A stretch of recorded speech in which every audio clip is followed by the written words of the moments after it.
Greetings, Minecrafters, and welcome to another exciting Minecraft discussion. Wow, it's so gorgeous out here. Oh, you can see the snow melted a little bit. Anyway, this is Kimberly Quinn, and I am thrilled to have another Minecraft discussion about thoughts come first, feelings second, and actions and behavior third. And we're going to talk about how success is such a mindset. It's not like a stop, like you reach it, grab it like a grapefruit from a tree in California or something. No, it doesn't work like that. It's a mindset, which also means it's a state of being.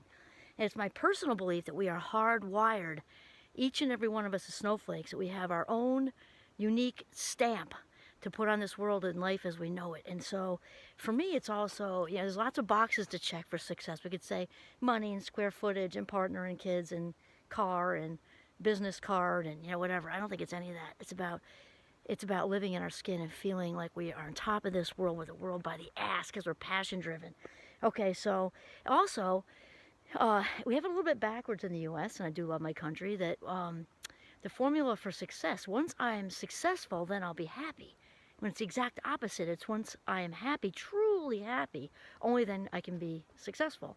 Only then can I be successful. And the shout out to that goes to Sean Aker of the Happiness Advantage. And here's the thing, is when we think that way, but also has us in this perpetual state of striving. Like it's just this constant reach and like moving the chocolate chip cookie back. I like to say carrot, and carrots are yummy, but I'm not sure people would strive to reach that carrot, Let's say like homemade, still warm, bendable chocolate chip cookie. It keeps moving back and moving back. And that's how we end up pushing happiness right over the cognitive horizon, just out of reach it goes. And so here's the thing. The truth is that, okay, again, it's the exact opposite because happiness has to come first, which involves a bunch of things, especially knowing oneself. So I made myself some notes here just so I wouldn't forget anything. Okay, and I have it right there. Self-awareness. You got to know you. You got to know you. If you don't know you, the rest of it isn't going to fall into place. Okay, with this, and also self-love and self-acceptance and all that good stuff. We also have to know what our signature strengths are, and you might just know these because you know these, or maybe you've done one of the gazillions of free surveys out there. One of the best ones, it's not free, it's not a super amount, I don't remember how much it was, but it's not free, is the strength scope. That's what it is. And know what your signature strengths are, because once you know what they are, you can like sort of feed everything you do towards what you do the best. Okay, for me, for example, and I love it because it's a color wheel. It doesn't say like you're great at this and you suck at that. It kind of shows you what excites you versus what you find draining. So for me, details, definitely draining. I can tell you that what gets me excited is genuine engagement with people and creativity, which has landed me put those together. I'm an educator. It makes sense. I'm a professor, and I also educate in my other role as a well-being and success coach. I do tons of workshops, and I'm also running around all over the place right now, having a ball, doing public speaking and our presentations. It all fits. And when we know what our signature strengths are, we can then stack the deck in our favor and go where the love is. All right, so number 2 is wake up excited to start your day. I don't know if I can even count on 2 fingers at times, and there must be some, I just don't, not recently. I wake up nearly every day so excited to be back. Think about the alternative, you know what I mean? And I say thank you right away, just out in the air before I even get out of bed. Then my feet hit the floor, thank you. That's all I say, even though I'm thinking like everything works, spine, eyes, everything. And then I head straight for the gratitude journal. Be excited to start your day. And that leads into also having a spiritual routine, some kind of practice that in 10 minutes or less, really. So I've told you about my gratitude journal. It's every day, and this is all I write. I am grateful for, gotta have those words, I am grateful for, my health, my family, Giovanni, who's right over there waiting for me to move, and whatever, every single day. And then after 21 days is what it takes for an average habit to shift. Or that's on average, you really start to see more positive. And I don't know of any, I can't think of any famous person, not that you have to be famous to be successful, that is not my point there, It's just that you're not going to know what other people do, right? But the people who are well known out there are talking about it. That's how you know. They all have a morning routine, every single one of them. Just rattle them off. Oprah and Tony Robbins is just rattle them off. They all have a routine, and I've had one forever. And mine is a gratitude practice. And we're not talking about religion. You can do that if you want to, spiritually, because the thing is, the universe responds to gratitude. If you're not grateful daily, really cultivating it, not just blah, superficial, cultivating and feeling it and resonating with a, into a grateful heart, the abundance thing is just not going to happen. And when you do, it's like a faucet you can't shut off. It's just rolls at you. Okay, embrace constructive imagination. Okay, put constructive there versus destructive, because if we just let our minds wander, and the unconscious is in charge, then it can be a lot of negative stuff. Imagining this could happen, imagining that can happen. Not what we're talking about. Constructive imagination. If you don't know how to do it, go find a 5-year-old and ask if you can rent them for the day from the parents. The payoff is in, maybe like a Happy Meal and cookies and milk or something. And just watch the 5-year-old do what's natural to them.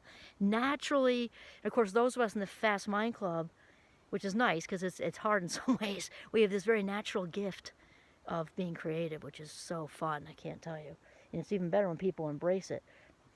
What do we have next? Okay, banish all self-doubt. And you're like, oh, sure, that doesn't sound easy. So it's just like the Nike commercial. Just don't do it. It starts to come forth. Just smack it out of your head. And if it doesn't, they keep doing it. Just like one of those dolls that, you hit and they go, like a Bobo doll in the 50s, says, no self-doubt, because here's the thing. This is why it's also absolutely essential to have the spiritual practice and also acknowledge and believe that, there's one infinite divine intelligence in charge of us all. And again, I'm not talking about religion. I'm talking about spirituality, because you cannot find your authentic self and your place in this world, your own unique purpose, without acknowledging that connection. It's just a plain and simple truth, because we're all manifestations of that. And so to deny that is to deny everything you're meant to be and all the abundance that can land in your lap. So that just kind of is what it is. And then I made myself some notes, so just hang on here. I even brought my little notebook into the woods. Okay, develop a positive stress mindset. I've actually done a whole thing on this. We're not going to get too crazy with it. I'm thinking of Simon Sinek. I was listening to him this morning. He was saying a similar thing, and I wrote a whole article on this because we may not be able to change what's going on around here. We can change how we look at it. We all know that. And he was talking about people who interviewed. He was watching the Olympics, and people who interviewed the athletes, and one after the other, interviewer said, "So were you nervous just before the gun went off?" And he said, hands down, every single one of them said no. Okay, now think about the symptoms or what externally shows with nervousness. Sweaty palms, maybe racy heart, maybe a little tightness, just feeling, ready to go. And when the interviewer said, are you feeling excited before the race? Every single one of them said yes. Exact same symptoms. Sweaty palms, racy heart. It's all in the mindset. And so Simon was talking about, which I do too, I've done for a while. I just had a couple big presentations last week, actually, and I even consciously reminded myself to reel myself back in. When people ask me, are you nervous? I'm excited. I'm excited to present to the Vermont Women in Leadership. I'm excited to present to Penn State in the LGBTQ week for mindfulness and I'm excited. It's so much better. Okay, know your next move. Oprah talks a lot about this. Know your next move, because these ideas, as they say, are a dime a dozen, or whatever the cliche is. Ideas are fantastic. This is how the light bulb got invented. This is how the car got invented. This is how, go on and on and on with all the great ideas, all the beautiful artwork out there, all the architecture, things that were built, blah, blah, blah, blah, blah. It all started with ideas. Lots of people have ideas. Far fewer put them into action. So we're talking about action. And also, Jim Carrey talks about this when he taught when way back when he was younger. It was before he got going with his career, and he was saying about how you have to visualize, and he talks about how he wrote himself a check for $10 million and just put it in his wallet. I think it's out there for like 2 years. Just some visualizing. I'm going to be an actor. I'm going to make connections. It's all going to happen.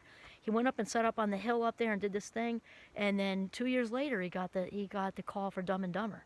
I think it was 10 million. I don't know. It doesn't matter. But he said, but here's the thing. You can't just put this out there to the universe and then go sit on the couch and eat a sandwich, you know. So, and that takes us into believing anything we believe we can achieve. Anything we believe we can achieve. Got to see it. And then grit, right back to Jim Carrey again. Grit, good old-fashioned hard work. Success, this is like the brick for success, is grit. Good old-fashioned hard work. Rarely does anything in life come free. It just rarely, not going to say ever, but rarely. Anything worth it takes hard work and an element of risk, really, and putting yourself out there, vulnerability.